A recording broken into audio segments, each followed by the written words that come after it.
सूरज उगने से बदलते हैं ये धरा आसमां, चलते रहने से हो जाती है हर मुश्किल आसान। चिंता को छोड़ कर आओ कर ले मन में शुभ चिंतन, हर पल को कर ले सफल सफल कह रही है ये पवन। संवार ले सुधार ले कर समस्या का समाधान, संवार ले सुधार ले कर समस्या का समाधान, कर समस्या का समाधान, कर समस्या का समाधान, कर समस्या का समाधान, कर समस्या का समाधान, कर समस्या का समाधान। नमस्कार, आदाब, सत श्री अकाल मित्रों, स्वागत है समाधान कार्यक्रम में आप सभी का। समाधान एक परिवार बन गया है जहां हम सब आपस में बैठ करके अपनी समस्याओं पर चर्चा करते हैं और बहुत अच्छा लगता है जब समस्याओं का निदान होता है, आपके चेहरे पे मुस्कान आ जाती है। तो लगातार सुंदर अनुभव प्राप्त होते रहते हैं। भ्राता जी भी उन अनुभवों को हमारे साथ शेयर करते रहते हैं। हमारी तो यही तमन्ना है, जिस लक्ष्य से हमने समाधान कार्यक्रम की शुरुआत की थी कि कश्मीर से लेके कन्याकुमारी तक या कोहिमा से लेके कच्छ तक भारतवर्ष में कोई भी हमारा भाई या हमारी बहन समस्या से ग्रस्त ना रहे, उसके चेहरे पे तनाव ना हो, दुख के आंसू ना हो, लेकिन मुस्कान ही मुस्कान हो, खुशी ही खुशी जीवन में हो। यही हमारी तमन्ना है, यही हमारी शुभकामना है और खुशी होती है जब ऐसे सुंदर समाचार हमें सुनने को मिलते हैं। आइए इन्हीं सुंदर बातों के साथ आज की इस कड़ी की शुरुआत करते हैं और भ्राता जी का अभिनंदन करते हैं। भ्राता जी बहुत बहुत स्वागत है, अभिनंदन है। अनुभवों से शुरुआत करें भ्राता जी, कोई विशेष अनुभव जो आपके पास अभी आए हों, किसी को विशेष समस्या के लिए आपने कोई बात कही हो और अनुभव प्राप्त हुआ हो। स्टूडेंट्स के लिए काफ़ी अच्छी बातें आ रही हैं क्योंकि उनके एग्ज़ाम का समय चल रहा था, तो कई स्टूडेंट्स फ़ोन करते थे विशेष रूप से अपनी एकाग्रता को लेकर, कॉन्फिडेंस को लेकर और थोड़े भय उनमें थोड़ा सा एग्ज़ाम फियर ज़्यादा रहता था जी। तो ये सब अभ्यास हमने उन्हें बताए और बहुतों का बहुत ही अच्छा हुआ है, लेकिन कुछ ऐसी चीज़ें भी आई जिसमें लोगों को पूरी सफलता नहीं मिली, वो भी मैं कहना चाहता हूँ। तो उसमें जब मैंने उनसे डिटेल बात की तो पता ये चला कि कहीं ना कहीं उनके अंदर कॉन्फिडेंस की कमी रही और जो उन्हें करने के लिए कहा गया वो पूरी एकाग्रता से कर नहीं पाए। पर कॉन्फिडेंस की कमी मुख्य रूप से बाधक रही, क्योंकि कॉन्फिडेंस न होने से मनुष्य उसको करने में भी तत्परता नहीं दिखाता है। लेकिन बहुत अच्छे अच्छे अनुभव बीमारियों पर भी लोगों को प्राप्त हुए हैं। कई अच्छी उपचार, जिसको कहें ना, बड़े भयानक जो समस्याएं थी उनके उपचार में काफ़ी मदद मिलती जा रही है राजयोग के द्वारा, स्वमान के द्वारा, पानी को चार्ज करके पीने से। तो वास्तव में मुझे बहुत खुशी होती है। मैं पहले भी कह चुका हूँ कि रोज़ कम से कम एक ब्यूटीफुल मैसेज मिलता है कि हमारी ये बड़ी समस्या थी और ये ठीक हो गया। किसी के कोर्ट केस ठीक हो जाते हैं, कईयों के ये आते हैं कि उनके ऊपर कर्ज हो गया है, पैसा लोग दे नहीं रहे हैं, वो चुका नहीं रहे हैं। तो इसमें बहुत मदद मिली है लोगों को और बहुत अच्छे अच्छे अनुभव लोगों के प्राप्त हुए हैं। चलिए, बहुत सुंदर रहता है जी। और वैसे भी अनुभव जब व्यक्ति को प्राप्त होते हैं तो उसका विश्वास बढ़ता जाता है। जैसे आपने विश्वास की बात कही कि विश्वास से नहीं कर पाते हैं तो अनुभव नहीं हो पाता, लेकिन जब अनुभव होते हैं तो विश्वास बढ़ता जाता है। दोनों एक दूसरे के साथ बहुत सुंदरता से जुड़े हुए हैं। भ्राता जी, कल हम चर्चा कर रहे थे जिह्वा के ऊपर कि कैसे लोग अपने जीभ पे कंट्रोल नहीं कर पाते हैं और बहुत ज़्यादा खाना खा लेते हैं, या फिर ये कहें कि कोई तली भुनी अच्छी चीज़ देखी और वो अपने ऊपर नियंत्रण नहीं रख पाते हैं। वैसे भी कहा गया है कि सारी दुनिया को जीता जा सकता है लेकिन अपने आप को नहीं जीता जा सकता। तो शायद ये इन्हीं कर्मेंद्रियों के लिए ये बात कही गई है।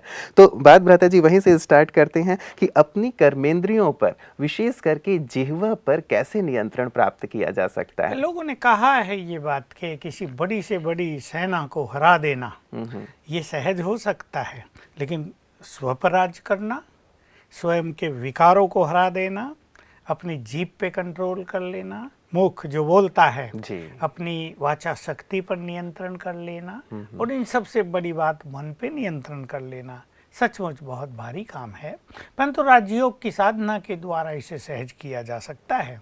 देखिए, अगर एक व्यक्ति केवल ये सोचता है कि बहुत अच्छे समोसे रखे हैं, खुशबू बड़ी अच्छी आ रही है, या रसगुल्ले बने हैं बहुत सुंदर, रंग बिरंगे बना दिए हैं, पंजाब में थोड़े रंग बिरंगे बना देते हैं, देख के ही आकर्षण हो जाता है, सुगंध भी आ रही है, अब कोई कहे कि नहीं खाने हैं, तो वो जबरदस्ती वाली बात होती है और फिर सब खा रहे हों और एक समस्या हो गई है। तो इसमें बिना कुछ साधनाओं के जबरदस्ती इन चीज़ों को कंट्रोल करने से मनुष्य को मज़ा नहीं आएगा। एक तरह से सटिल डिप्रेशन का रूप लेगी कि अच्छी अच्छी चीज़ खाने को है और हमें नहीं खानी है, चलो डॉक्टर बता दे तो भी मनुष्य को मुश्किलात होती है कहीं कहीं। तो एक बहुत अच्छा अभ्यास इसके लिए है, मैं आत्मा हूँ, इस देह की मालिक हूँ। हम बहुत अच्छी तरह जानते हैं ये देह अलग, मैं आत्मा अलग।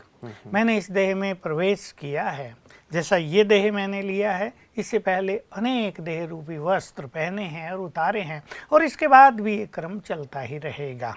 तो मैं आत्मा अलग हूँ और इस देह की मालिक हूँ। विशेष रूप से ये फीलिंग, देह में जो कुछ हो रहा है, देह की कर्मेंद्रियाँ जिस तरह एक्ट कर रही हैं और देह में कोई कमी रह गई है, कोई विशेषता आ गई है, देह में भी एफिशिएंसी डेफिशिएंसी होती हैं, वो सब आत्मा से आई, यानी मुझसे आई हैं, मैं इसका मालिक हूँ।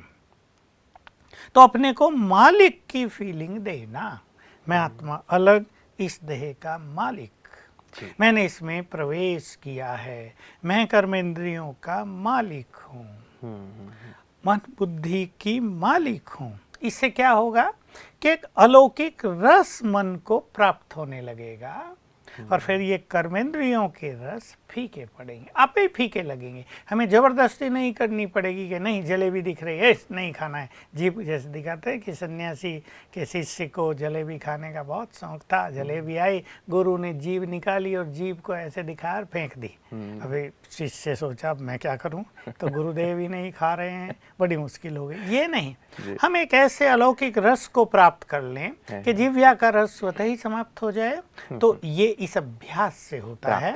और दूसरी बात मैं ये इसमें जोड़ूंगा कि मनुष्य को इसका ज्ञान अवश्य होना चाहिए कि उसे क्या खाना है और क्या नहीं खाना है। कई लोग ये भी सोचते हैं अब तो खा लो यार, देखा जाएगा पीछे, कल किसने देखा है। ज्यादातर लोग यही सोचते हैं कल किसने देखा है, पी के ही जाएंगे, मौज रहे, जाना ही है तो खा पी के जाएंगे। लेकिन बात जाने की नहीं, बात भुगतने की होती है। जब शरीर में कष्ट होते हैं तो बहुत बुरी स्थिति मनुष्य की हो जाती है। तो एक तो बहुत देर से भोजन नहीं करें, विशेष रूप से रात के भोजन पे ध्यान देंगे। बहुत देर से भोजन नहीं, बहुत तला भुना नहीं और बहुत ज्यादा नहीं।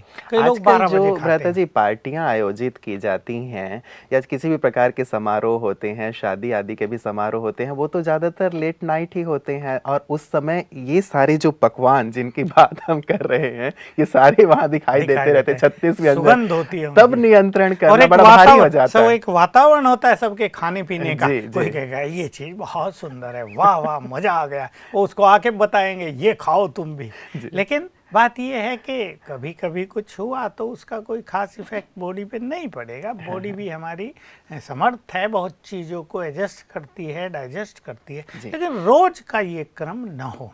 और अगर मान लो किसी की तबीयत ढीली भी है और ऐसे पार्टीज हो रही हैं और कुछ उन्हें खाना है, तो वो जरा सा जगह खाली रखें पेट में। मतलब अगर 100 डिग्री तक उनकी आवश्यकता है, उनकी कैपेबिलिटी है, तो वो 90 पे पूरा कर दे भोजन।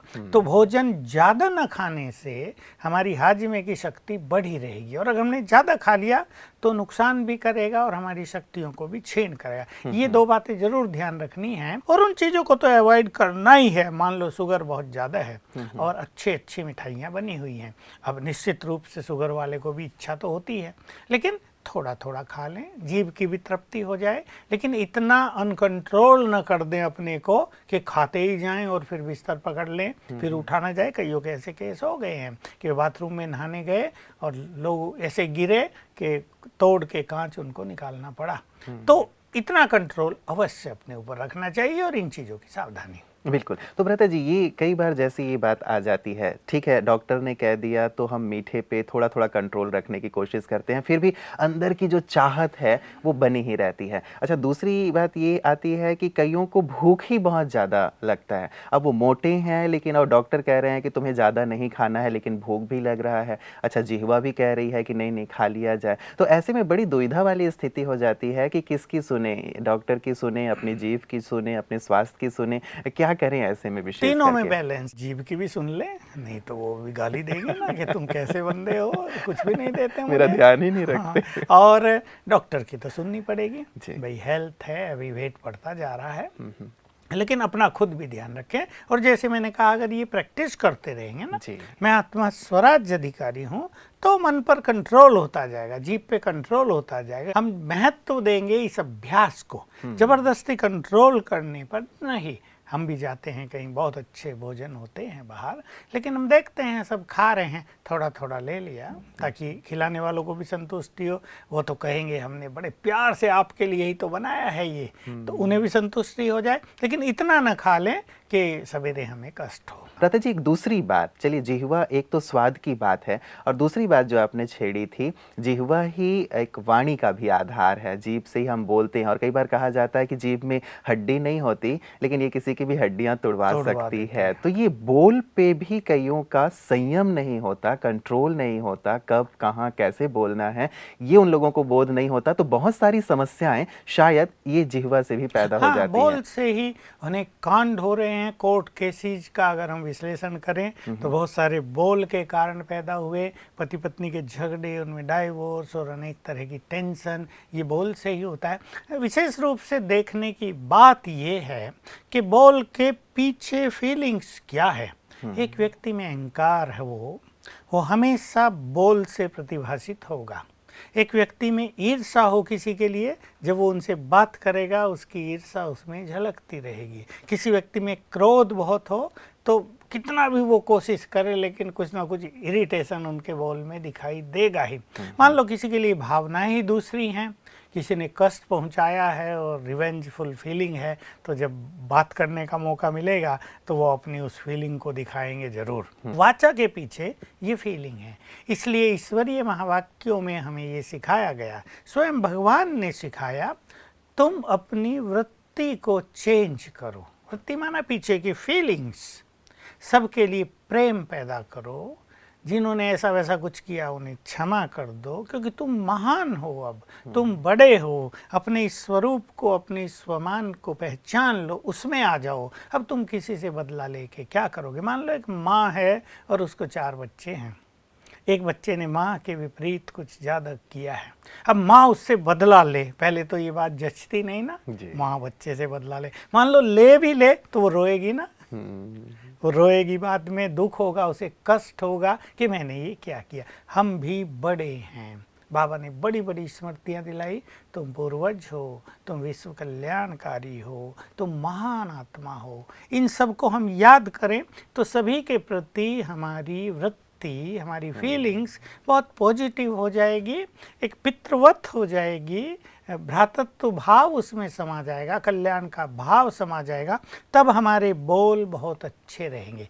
अब देखिए, माँ और बेटे की बात देखिए, बच्चा पढ़ नहीं रहा है, अभी वो कहीं और देख रहा है, उसकी रुचि टीवी में है, बाहर खेलने में है, माँ चाहती है ये होमवर्क करे। अब देखिए, ये उसकी शुभ इच्छा भी है। अब ये शुभ इच्छा इसको कुछ बोलने के लिए विवश भी कर देती है। यहाँ ये दूसरा पहलू हो गया कि बच्चे के लिए कल्याण की भावना भी है, लेकिन इसमें भी बोलने वाले को ध्यान रखना है कि हमारे ऐसे वैसे बोल दूसरों के अहम को जागृत कर देते हैं। जी। बच्चों में भी तो अहम तो है ना। कई बार सुना जाता है कि माँ कह रही पढ़ो पढ़ो, तो बच्चा कहेगा पढ़ना मुझे है या तुम्हें पढ़ना है, मैं तो खेलने जाता हूँ, पढ़ लूँगा मैं, तुम क्यों परेशान हो रही हो। तो एक कड़वाहट, एक खटास हो जाती है बीच में। इसलिए हमारे बोल में प्रेम, स्वमान, शुभ भावनाएं भरी हों। जो बात हम इरिटेट होके कहते हैं, जो बात हम अधिकार से कहना चाहते हैं, बच्चों को आदेश देकर कहना चाहते हैं, जो बात हम आउट ऑफ ईगो कहना चाहते हैं, वो प्यार से और शुभ भावनाओं से कही जाएगी तो बातों का बहुत प्रभाव दूसरों पर होगा। बिल्कुल, ये गहरी बात है भ्राता जी। शायद हम लोग पिछली कई कड़ियों में इसकी चर्चा कर रहे थे कि हमारी आंतरिक वृत्ति जैसी होती है, हमारी सोच जैसी होती है, उसका प्रभाव सामने वाले पर अवश्य पड़ता है। यदि मैं शांत हूँ या मैं प्रेम से भरा हुआ हूँ, सामने वाले को मैं हर्ट नहीं करना चाहता, उसके लिए शुभ भावना है, तो ये ज़्यादा काम करते हैं और इसी के आधार पे शायद हमारे बोल निकलते हैं। व्यक्ति स्वीकार करता है अच्छी बात को। कई बार ऐसा होता है अच्छी बात हम कहना चाहते हैं लेकिन हमारा कहने का तरीका अच्छा नहीं होता है। बात हमारी सचमुच बहुत सुंदर होती है। हम देखते हैं अपने संगठनों में किसी की बात बहुत सुंदर होती है और वो उसको कहनी ही चाहिए और जिसके लिए कही जा रही है उसको भी उसको माननी ही चाहिए, लेकिन कहने का तरीका थोड़ा जैसे कमांडिंग नेचर या आदेशात्मक नेचर, तो उससे वो व्यक्ति भी ईगोइस्टिक हो जाता है जी। और वो उसको सच्चे मन से स्वीकार नहीं करता है। इसलिए हमारी भावनाओं का परम महत्व है। तो हमें हमेशा अपने बोल के साथ कुछ शब्द याद रख लेने चाहिए। मुझे ऐसे बोल बोलने हैं। पहले परिवार को हम लें, फिर ऑफिसों में काम करते हैं, साथी हैं, कोई अधिकारी है उसके साथ काम करने वाले हैं, स्कूल में टीचर है, बच्चे हैं, माँ बाप हैं और बच्चे। इन सब के साथ पहली चीज़ हमें याद रखनी चाहिए, हमारे बोल दूसरों को एनकरेजमेंट देने वाले हों, प्रोत्साहन देने वाले हों। एक बात, कभी कभी ऐसे बोल मनुष्य बोल देता है कि उसका उमंग उत्साह खत्म हो जाता है। दूसरी चीज़, हमारे बोल दूसरों के लिए प्रेरक हों, बहुत अच्छी प्रेरणा हो। तीसरी बात जो बहुत इम्पोर्टेंट है, हमारे बोल स्वमान से भरे हों। जैसे पोरू और सिकंदर की कहानी है इतिहास में प्रसिद्ध कि सिकंदर ने जब पोरू को अरेस्ट कर लिया तो उसके पास सिकंदर स्वयं आया, सिकंदर को बुद्धिमान बहुत दिखाया और कहा बोलो पोरू तुमसे कैसा व्यवहार किया जाए। तो पोरू ने अपने राजाई स्वमान में रहकर उत्तर दिया जैसा एक राजा दूसरे राजा के साथ करता है। और इस उत्तर को सुन के सिकंदर बहुत प्रसन्न हुआ, कहा इसको मुक्त करो, ये आज से मेरा मित्र रहेगा। तो ऐसे स्वमान के बोल इतिहास बदल देते हैं। हम भी परिवारों में हों चाहे ऑफिसों में हों, अपने स्वमान को न भूले, दूसरे के भी स्वमान को ठेस न पहुंचे। तीन बात ये हुई, प्रोत्साहक हों, प्रेरक हों और स्वमान से भरे हुए हों। अब जो अलौकिक मार्ग पे चल रहे हैं उनके बोल वरदानी बोल हों, उनके बोल सुख देने वाले बोल हों, उनके बोल बहुत मृदु हों। ये तीन चीज़ें उन्हें याद रखनी है। और बोल कम हों। कई लोग ऐसा करते हैं कि छोटी बात होगी 15 मिनट लगाएंगे उसको स्पष्ट करने में, जैसा दूसरा समझता नहीं है उसकी बात को, सुनने वाला बोर हो जाएगा कि क्या वही बात, और एक ही बात वो रिपीट करते रहते हैं। इससे भी हमारी बोल का प्रभाव, हमारी बोल की शक्तियाँ नष्ट हो जाती हैं। इन चीज़ों का हम ध्यान रखें। जो हमारे यहाँ स्लोगन है, कम बोलो, धीरे बोलो, मीठा बोलो। कई लोग घरों में भी ऐसे बात करते हैं कि तीसरा पड़ोसी भी सुने और उन्हें ऐसा लगेगा इनके घर में सदा झगड़ा ही होता रहता है। हालांकि वो झगड़ते नहीं है, कहेंगे क्या करें, हमारी आदत ही थोड़ी जोर से बोलने की है। इस पर भी ध्यान देना है क्योंकि हमारे बोल से भी तरंगे फैलती है ना, और जो व्यक्ति बहुत ज़्यादा बोल रहा है उससे उसका वातावरण भी थोड़ा कमज़ोर पड़ता जाता है। इसलिए प्यार से बोलना, धीमे से बोलना, शुभ भावनाओं से बोलना, अपनेपन से बोलना, दूसरे के लिए कल्याण करने के लक्ष्य से बोलना, ये बोल तब हमारे बोल कैसे हो जाएंगे, टेप रिकॉर्ड करने वाले लोग उनको रिकॉर्ड करेंगे, सुनेंगे, हमारे बोल का महत्व होगा। लोग अगर किसी को कोई राय भी लेनी तो वो उनके पास ही जाएंगे, कहेंगे इनके बोल बहुत अच्छे, और लोग कहेंगे तुम कुछ बोलो तो सही भाई। और जो ऐसा ज़्यादा बोलता है उसको कहेंगे यार चुप, पता नहीं कब होगा, आखिर चुप होगा या नहीं।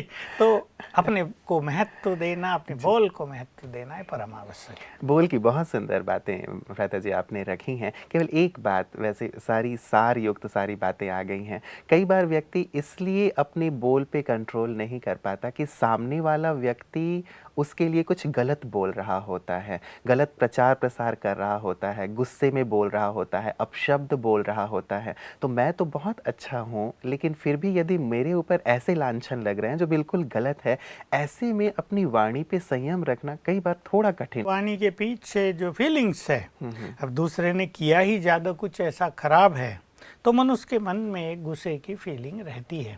उसने कुछ बुरा प्रचार किया है, कुछ बुरी बातें फैलाई हैं, तो ऐसे में मनुष्य चाहता भी है और अगर वो न बोले तो उसको भी एक सटिल रूप से डिप्रेशन जैसा रहता है। दूसरा संगठन में भी फिर भ्राता जी ऐसा हो जाता है कि शायद ये है ही ऐसा, इसीलिए तो बोला जा रहा है। इसलिए क्या करना चाहिए कि अपनी बात बहुत अच्छी तरह स्पष्ट करनी चाहिए, और अगर कहीं फोर्सफुली भी बोलना है तो विद स्वमान, नॉट विद एंगर, स्वमान के साथ बड़ी पावरफुल ढंग से अपनी बात कहनी अवश्य चाहिए।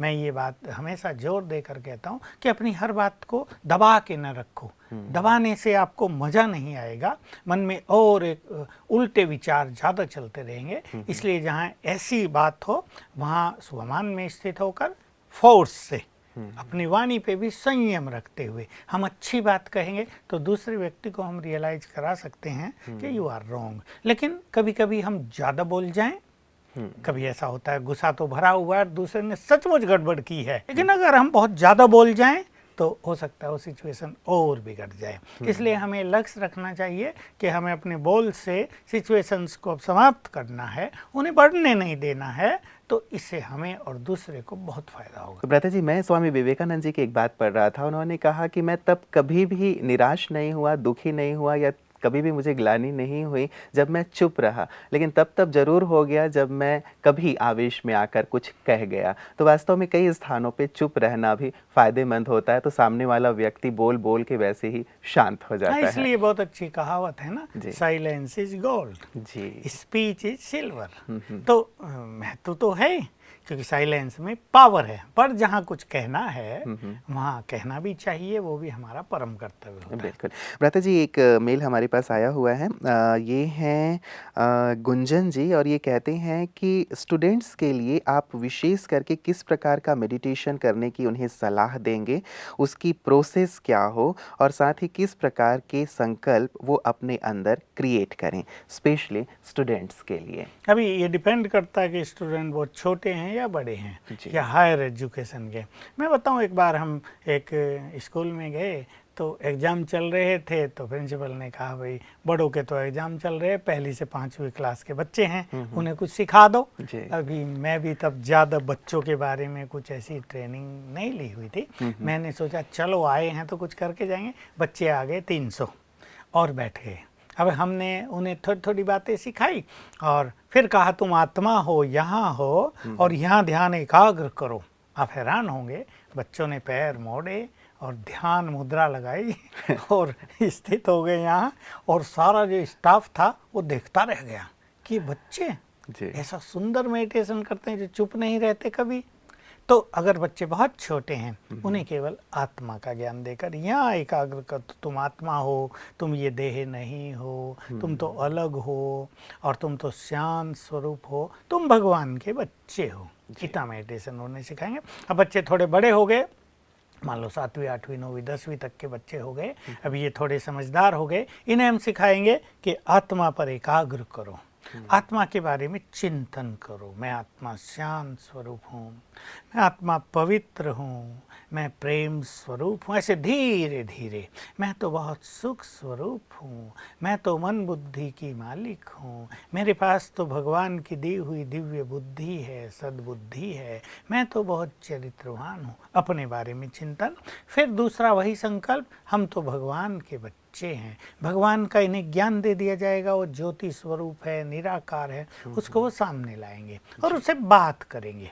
तुम हमारे परम पिता हो, तुम तो हमारे परम शिक्षक हो, परम सद्गुरु हो, हम तुम्हें कब से पुकारते थे, अब पता चला तुम तो हमारे पिता हो, तुम तो हमारे हो, तुम तो मुक्तिदाता हो, तुम तो सभी को सुख देते हो। हम तो आज तक ये सुनते आते थे दुख भी भगवान देता है, सुख भी वही देता है, अब पता चला भला तुम किसी को दुख कैसे दे सकते हो, तुम तो सुखों के सागर हो, दुख हरता हो। इस तरह से उन्हें बात करना सिखाएंगे और फिर सिखाएंगे कि सामने देखो शिव बाबा को, कभी परम धाम में देखो जहाँ वो है, और फील करो उससे किरणें आ रही। थोड़ी थोड़ी देर भी बच्चे अपनी स्टडी से पहले 10-15 मिनट भी ऐसा मेडिटेशन कर लें, कंसंट्रेशन कर लें, उनकी बुद्धि का विकास हो जाएगा, उनका कंसंट्रेशन भी बढ़ जाएगा।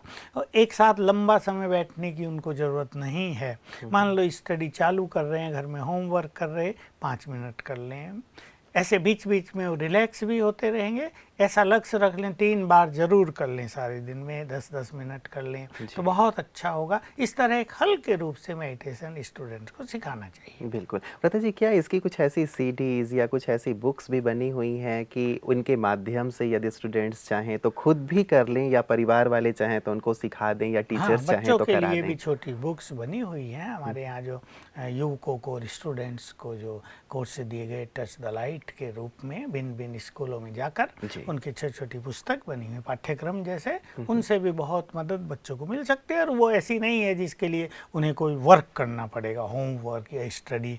बच्चे सोचे एक नया सब्जेक्ट हमारे साथ जुड़ गया, बहुत सिंपल चीज़ है, एक एक बार पढ़ेंगे और वो उनकी समझ में आ जाएगी, क्योंकि वो उनकी अपनी बातें हैं, तो वो उनकी पढ़ाई में सहायक हो जाएंगे। बिल्कुल। प्रथा जी, एक चीज़ विशेष करके जो मेडिटेशन से जुड़ी हुई बात आती है, आजकल परीक्षा बिल्कुल नज़दीक आते जा रहे हैं, कहीं कहीं शुरू भी हो गए हैं, कहीं समाप्ति की ओर भी हैं, तो बच्चे खास करके ऐसे समय पे बहुत ज़्यादा एक तनाव महसूस करते हैं। तो थोड़ा सा कुछ ऐसी मेडिटेशन की कोई सिंपल सी पॉइंट, कोई सिंपल सी विधि जिससे कि वो बिल्कुल तनाव मुक्त हो करके अपनी परीक्षा को एंजॉय करें। पहले तो हम सभी स्टूडेंट्स को ये कहते हैं कि अपने स्टूडेंट लाइफ को उन्हें एंजॉय करना है पहले से ही।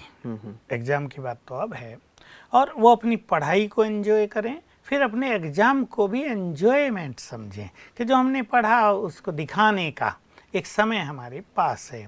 तो जो अच्छे स्टूडेंट हैं, जो फर्स्ट क्लास टॉप क्लास होते हैं, वो तो जैसे एग्ज़ाम का आह्वान करते रहते हैं कि कब आए और सबको पता चले हम क्या हैं। तो उन्हें एग्ज़ाम को एंजॉय करना। लेकिन जो मीडियम लेवल के बच्चे हैं, जो सेकंड क्लास आएंगे या 55% तक 60 तक लाएंगे, उनको अपने में कॉन्फिडेंस बहुत बढ़ाना चाहिए। और हम एक चीज़ मेडिटेशन की सबको सिखाते आए हैं कि जब वो सवेरे उठें तो 7 बार ज़रूर याद करें, मैं मास्टर सर्वशक्तिवान हूँ, सफलता मेरा जन्मसिद्ध अधिकार है। इससे उनकी आंतरिक शक्तियाँ बढ़ेंगी, उनकी बुद्धि का विकास होगा और विशेष रूप से भय समाप्त होगा। ये अभ्यास वो जरूर करें। बिल्कुल, बहुत बहुत शुक्रिया प्रथा जी। अभी सभी स्टूडेंट्स के लिए ये जो एक की पॉइंट आपने दी है, उसे निश्चित रूप से वो अपने एग्ज़ाम को एंजॉय करेंगे, किसी प्रकार का तनाव नहीं रहेगा। आपका बहुत बहुत शुक्रिया। मित्रों, बहुत ही सुंदर चर्चा रही है आज की। जो शुरुआत हुई थी जिह्वा से, और वास्तव में जिह्वा 2 प्रकार के विशेष कार्य कर रही है। एक तो स्वाद से जुड़ी हुई है और साथ ही हम बोल भी रहे हैं उसके माध्यम से। तो स्वाद पर तो कंट्रोल राज्यों के माध्यम से हम कर ही लेंगे अपनी कर्मेंद्रियों पर, लेकिन विशेष बात जो वाणी की आती है, सारे दिन हम बोलते हैं, लेकिन क्या बोलें, कैसे बोलें, कहाँ बोलें, कितना बोलें, सचमुच ये सीखना बहुत ज़्यादा आवश्यक है। कहा जाता है कि बच्चे को बोलना सीखने में केवल 2 साल लगते हैं, लेकिन क्या बोलना है, कहाँ बोलना है, ये सीखने में पूरी उम्र निकल जाती है। यदि आप रामायण को देखें, महाभारत को देखें, तो इनका जन्म भी कहीं ना कहीं वाणी के कारण ही हुआ। ऐसी वाणी जो शायद नहीं बोली जानी चाहिए थी। इसीलिए हम अपनी वाणी पर संयम रखें और दूसरों को इसके माध्यम से सुख प्रदान करें। आज का दिन आपका बहुत बहुत शुभ और मंगलमय हो। नमस्कार।